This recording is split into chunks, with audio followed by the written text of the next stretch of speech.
Hey y'all, welcome back to Poplar Creek Farm. It is a beautiful spring day. It's been a little breezy, but the high today was like 75. It was wonderful. It's definitely cool when the breeze is blowing. But I'm gonna take you in the garden because we finally planted some more stuff. So we didn't end up getting compost yet. Just timing wise and having the ability to unload it. We've got a lot going on right now. So this soil here, really specifically in this front corner area, everywhere else is pretty light and fluffy soil. Even the bottom of this area is light and fluffy, but this front area is super dense. So my husband ended up bringing in the tractor to kind of hill up some areas for me.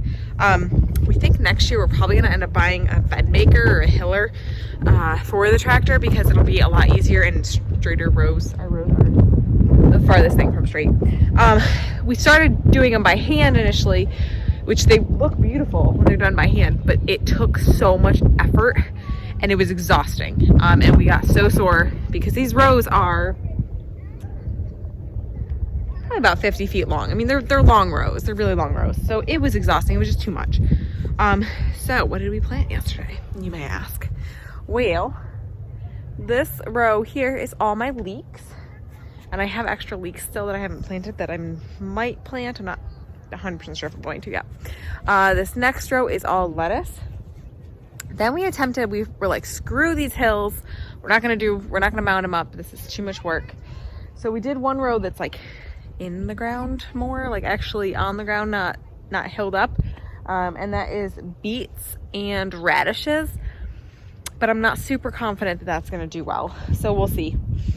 The next row is cabbages, and then I think kale. Yeah, kale at the end. And then we've got spinach, and then, ow, that hurt. Soil is so hard right now. And then peas, a whole thing of peas. The rest of that whole row is peas. There's just a small area of spinach in the front. And then this last one, is carrots. It's red, yellow, purple, and orange carrots, so 4 different color carrots. So that was all planted yesterday. My body hurts. I'm exhausted. I am sore. I feel every bit of all of this work. My onions came today. Unfortunately, they won't get planted probably until Wednesday time frame. I've got one more row sort of made up. This row's kind of screwy, so we'll see how much I need to do to actually make that look nice. And again, you can see how unstraight these are. It's like vroom, all over the place.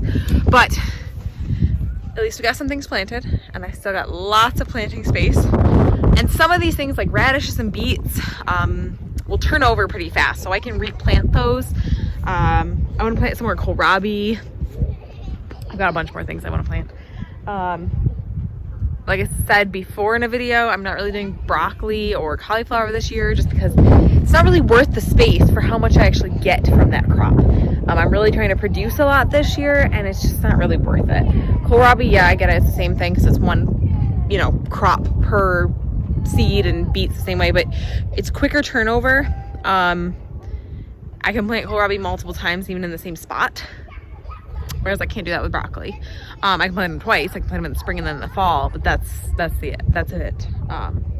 So I still have lots and lots of space to do my beans, my tomatoes, my flowers, zucchini is gonna be here, potatoes, sweet potatoes. Still got lots of things to plant. My husband was like, I don't think you need all this space. I think, we can do all of your stuff here this year. Because I'm going to do squashes other than my zucchinis. Like all my winter squashes are going to be up on my parents' land. And so is corn. And he's like, I don't think you need that space too.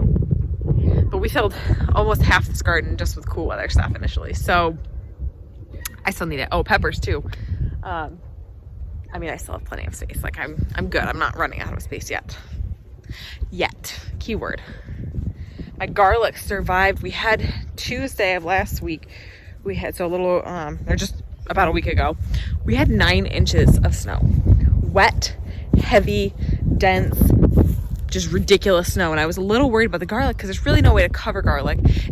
I wasn't worried about the cold at all. but this snow was so heavy. I mean, trees were falling down everywhere. That morning, I wish I'd done a video. The morning I went out to check on the pigs, make sure their hutches hadn't blown away because it was super windy at night too. And you could just hear trees falling everywhere. I mean, it was the most, and it was eerie. It was like a foggy morning, kind of snowy still.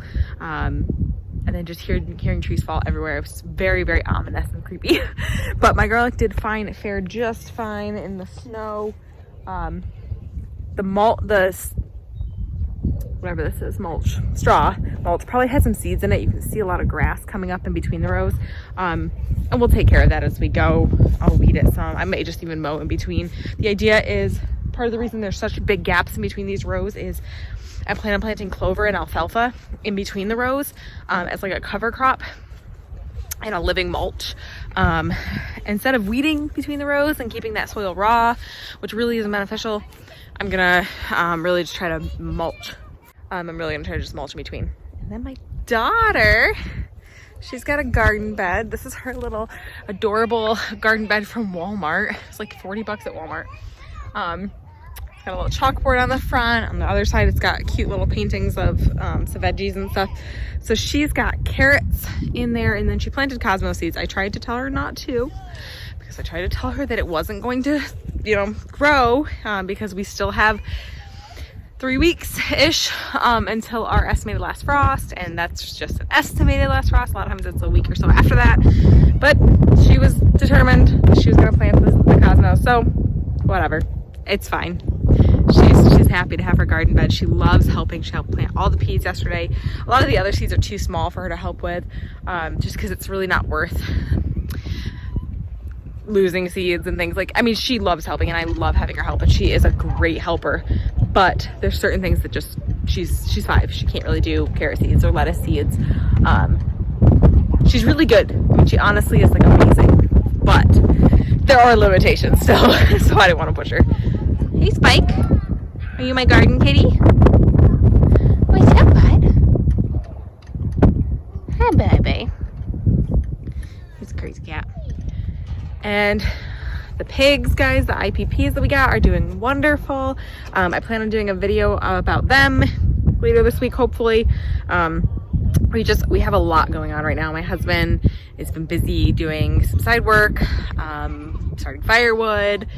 He's working, I'm working. We've got a lot going on. It's a good thing though. It's a good thing to be busy. It's a good thing to have a lot going on. But sometimes there's things that have to take a back seat when you're busy, and sometimes vlogging is one of those things, just because it's one of those things I have to it's one of those things that you just kind of have to put something down sometimes, and vlogging is normally the thing that has to get put to the side. So it's all right though. Well, thank you guys so much for hanging out with me today on this quick little garden update. Remember, guys, we're growing today for a better tomorrow. Please like and subscribe and join me on the next one.